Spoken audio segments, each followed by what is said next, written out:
محمد أشرف الأعراب. Assalamualaikum warahmatullahi wabarakatuh. Bismillahirrahmanirrahim. Alhamdulillahi rabbil alamin. Wa sallallahu wasallam ala sayyidina Muhammad khatamil anbiya'i wa habibi rabbil alamin Abil Qasimil Amin wa ala alihi wa sahbihi ajma'in. Amma ba'd. Ahbabana fillah, duyufana al-a'izza, mustami'il kiram, fa ahlan wa marhaban bikum fi barnamijina taujihat wa nasaih, bimbingan dan nasihat.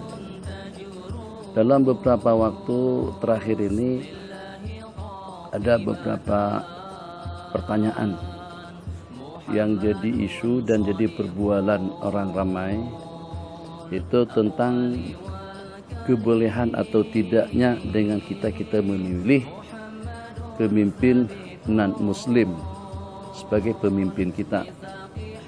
Jadi pada berbagai jenjang dan peringkat, sebagai presiden, sebagai menteri, sebagai gubernur, atau juga sebagai DO atau bupati, atau dengan sebutan-sebutan yang seumpamanya.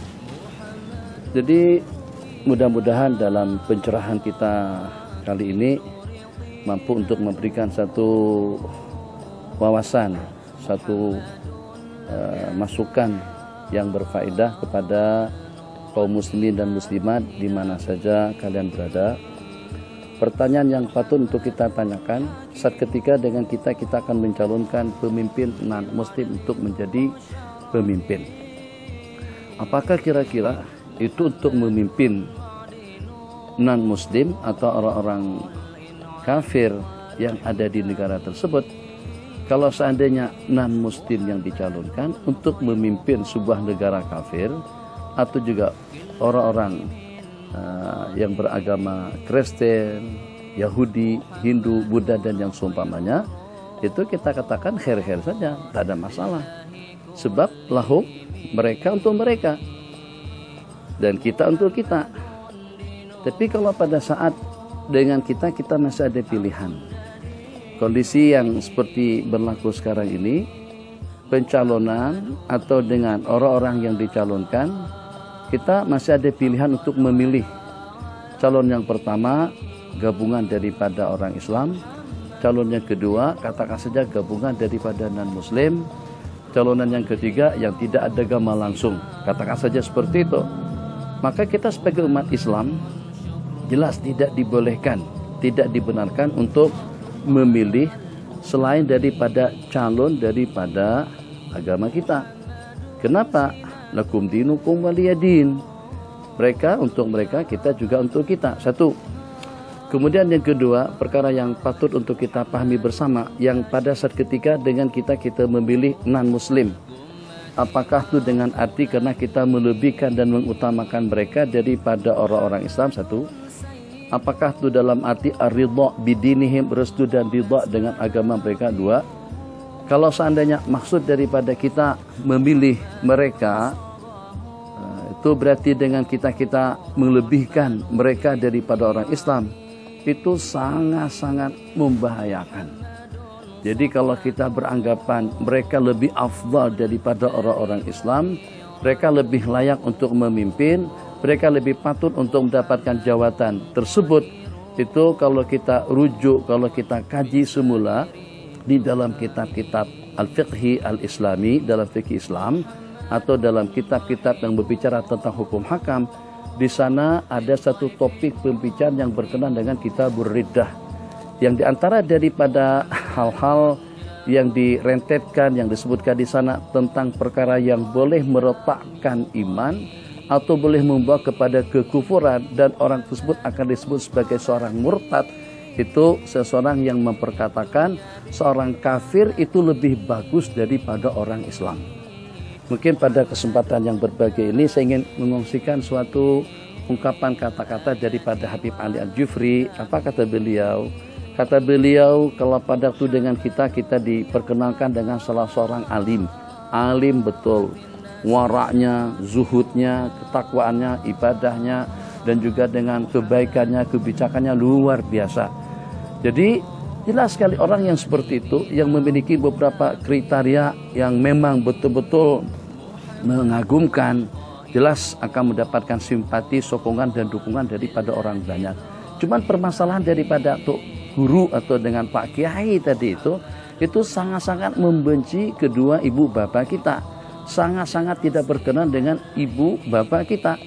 Tuh kira-kira bagaimana dengan kita? Secara pasti dengan jawabannya, kita nggak bakalan bisa simpati dengan kiai yang membenci kedua ibu bapak kita. Itu barusan hanya kebenciannya kepada ibu bapak kita.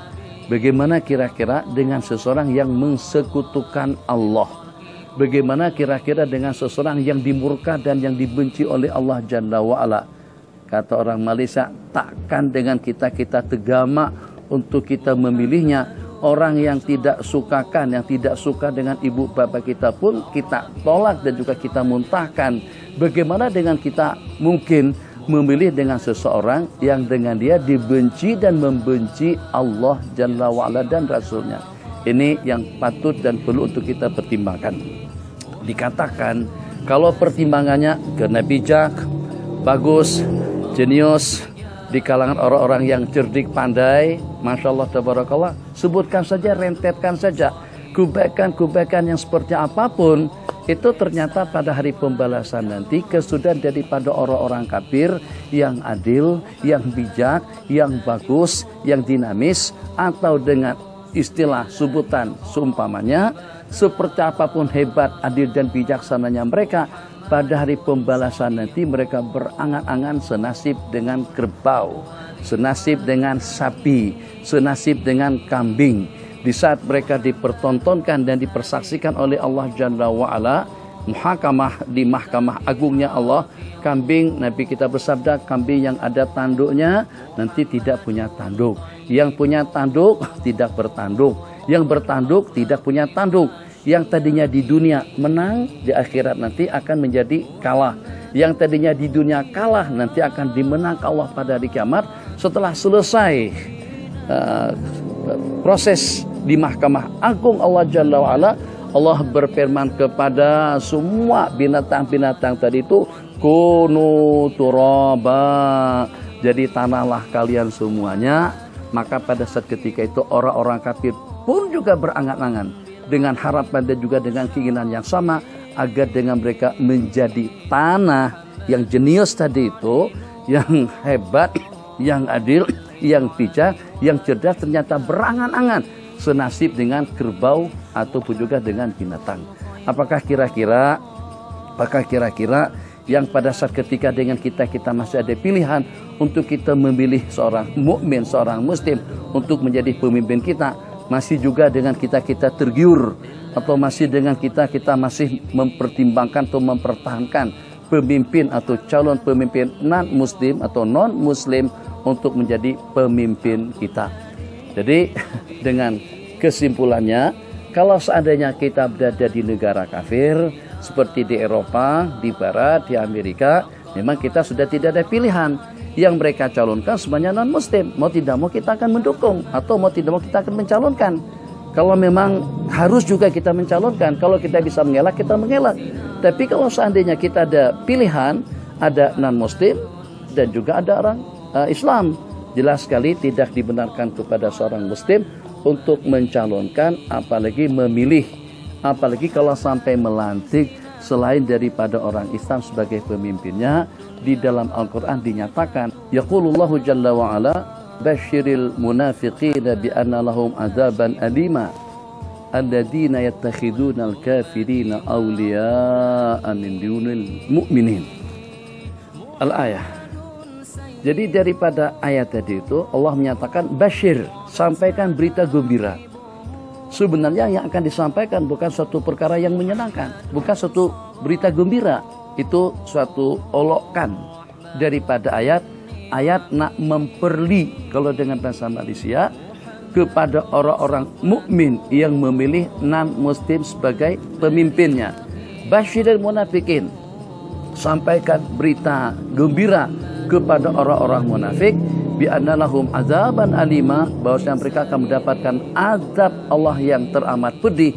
Kenapa orang-orang munafik akan mendapatkan azab Allah yang teramat pedih?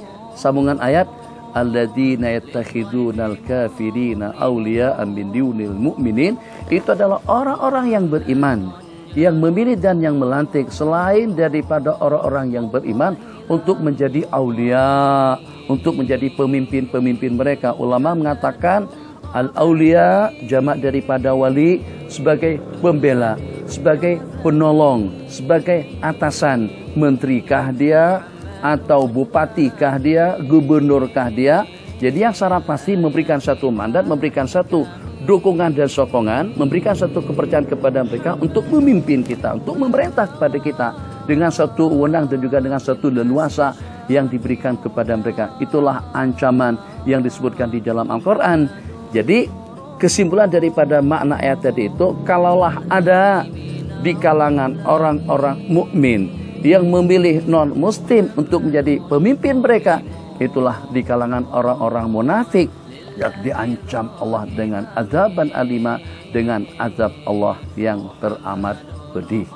Jadi mudah-mudahan para sahabat-sahabat kita, ahbabana fillah di mana saja Anda berada, sebagaimana yang saya katakan tadi, kalau seandainya dengan kita masih ada pilihan, maka dengan kita sama sekali tidak dibenarkan untuk memilih selain daripada orang Islam sebagai pemimpin kita.